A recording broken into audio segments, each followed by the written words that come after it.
Life in the Ice Age was about to change for Manny the Mammoth. He and Ellie were expecting a baby. Manny spent all of his time preparing for the birth and was starting to lose touch with his friends. Ellie noticed that Diego, the saber-toothed tiger, had been distant lately. She wanted Manny to talk with him about it. Diego was worried he was going soft. He said he was happy about the baby, but that this was Manny's adventure, not his.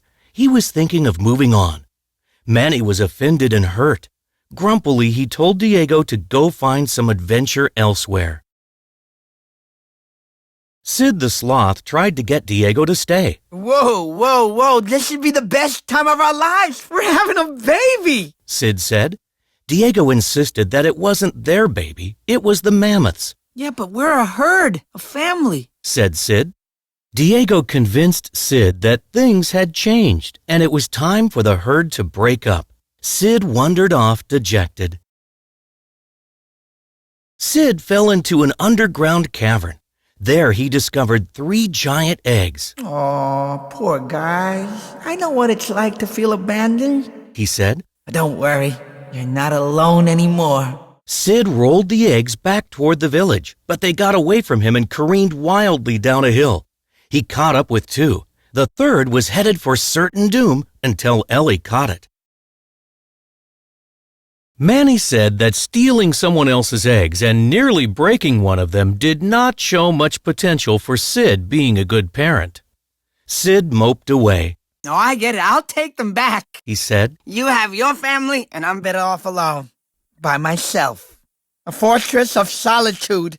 In the ice. Forever. A lone, lonely loner. But Sid didn't really want to take them back. He found shelter for the eggs overnight.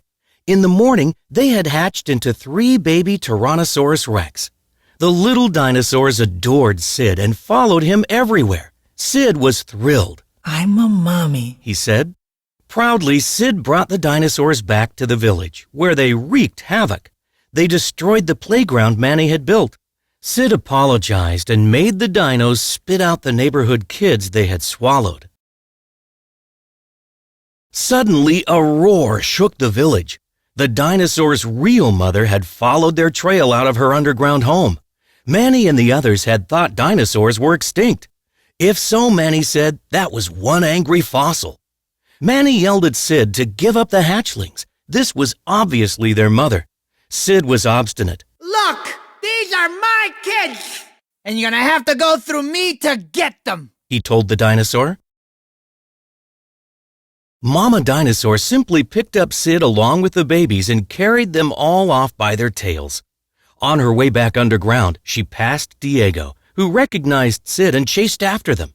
Manny and the rest of the herd, Ellie and her possum brothers Crash and Eddie, also followed the dinos underground, determined to save their friend. After the icy caves, they found a yawning gap in the earth, bridged by a giant dinosaur skeleton. Manny wanted Ellie to turn back. This was too dangerous, he said, but she refused. Manny insisted, though, that if she felt the baby coming, they had to leave. Soon the herd emerged into a tropical subterranean world. Everything was huge. Trees towered above them, and far above the trees rose the heads of unbelievably large dinosaurs. Even Manny seemed small here. Not all of the dinosaurs were gentle giants, though. A vicious ankylosaurus with a spiked tail leaped out at the herd. Diego kept the possums from being eaten, but it was Ellie who found their escape route, down the long neck of a diplodocus. On the forest floor, they were surrounded by more dinosaurs. The friends didn't know where to turn. Suddenly, a weasel named Buck swung in on a vine. He told the herd to hide, then threw exploding berries at the dinosaurs to cover their escape. They thanked Buck, who was curious to know why they were underground. A friend of theirs had been carried off by a dinosaur, they said. Buck assured them that in that case their friend was dead and they should go home. But Sid was not dead, at least not yet. When Mama Dinosaur eventually put down her babies, it certainly looked like she was going to do away with him. If you eat me, it will send a bad message, Sid warned. The baby dinos growled at Mama and got between her and Sid. She stopped. Ha! Score one for the sloth, Sid cried.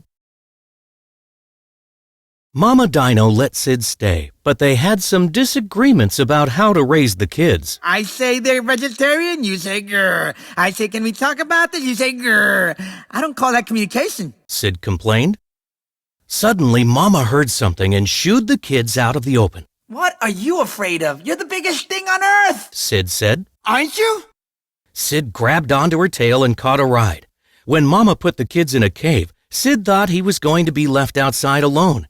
Then Mama picked him up and curled him safe in her tail with the others. Oh, you're a real softy, you know that? Sid asked.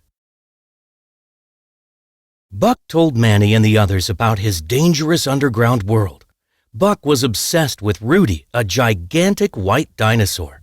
The last time they met, Buck lost an eye, but Rudy lost a tooth, which Buck now used as a knife.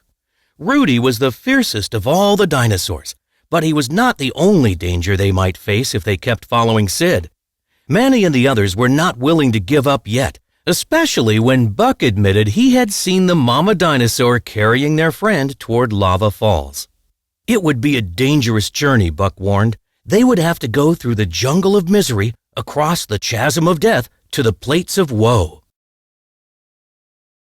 The jungle of misery seemed harmless enough until Manny and Diego were swallowed by an animal-eating plant. Buck appeared and dived in after them. He used his knife to cut the right cord and the plant flopped open. Ellie thanked Buck and asked if he would help them find Sid. He thought they were crazy, but then he thought he was crazy too, so he agreed to lead them. Next, they came to the chasm of death.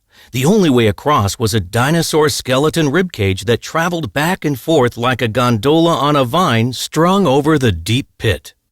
Ellie and Buck got over with no trouble, but when it was the others' turn, the ribcage contraption got stuck midway.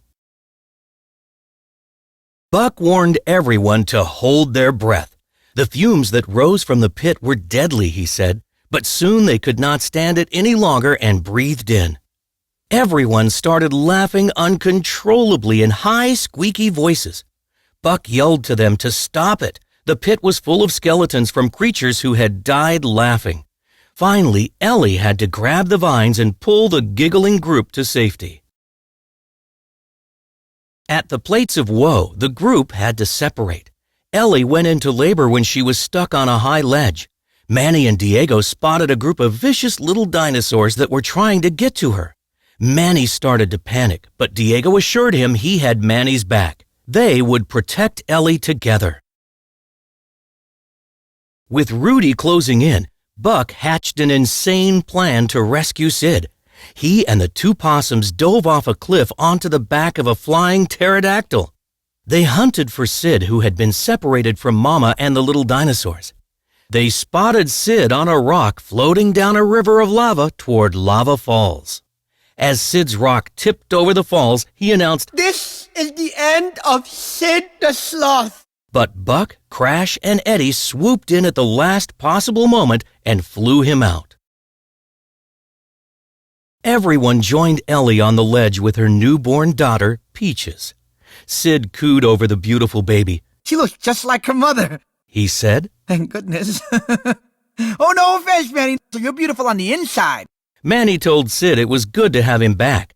Diego said he had missed Sid, and Buck said he forgot what it was like to be part of a family. Buck led the herd back to the place where they had first entered the underground world. But before they could say goodbye, Buck realized they were not alone. Rudy had found them. Buck shouted to the others to run for the cave while he drew the dinosaur away. Rudy saw his tooth in Buck's hand and went after him. After getting the others to safety, Manny, Diego, and Sid ran back to help Buck. Just as Rudy was about to swallow the weasel, Diego leapt through the dinosaur's jaws and grabbed him. They tied Rudy up with vines, but they knew that wouldn't hold him long. Sure enough, Rudy broke free and headed right for Sid. Then another giant dinosaur appeared. It was the Mama T-Rex. She rushed at Rudy and drove him off a cliff. Once Rudy was gone, Mama Dinosaur brought the babies out to say goodbye to Sid. Then you're where you belong now, Sid told them. and I'm sure you're gonna grow up to be giant, horrifying dinosaurs, just like your mother. And Mama, take good care of our kids. She licked him and Sid got hugs from the little ones. Manny told Sid he had been a good parent. The only one who was unhappy was Buck. With the great white dinosaur gone, he suddenly had no purpose in life. What would he do? The others said he should go up to the surface with them and join their herd. Buck was touched. But as Buck was about to leave the ice caves with the others, he heard Rudy's distant roar. The dinosaur was still alive. Diego understood Buck's need for adventure. Buck raced happily back to the underground world, destroying the skeleton bridge in the process, so no more dinosaurs would cross it. On the surface, Peaches happily explored a new world of ice and snow, surrounded by her loving family. The others asked Diego where Buck was. He said not to worry, Buck was where he wanted to be. And Diego had realized he was where he wanted to be too. Life with the herd was still an adventure, and he belonged with his friends.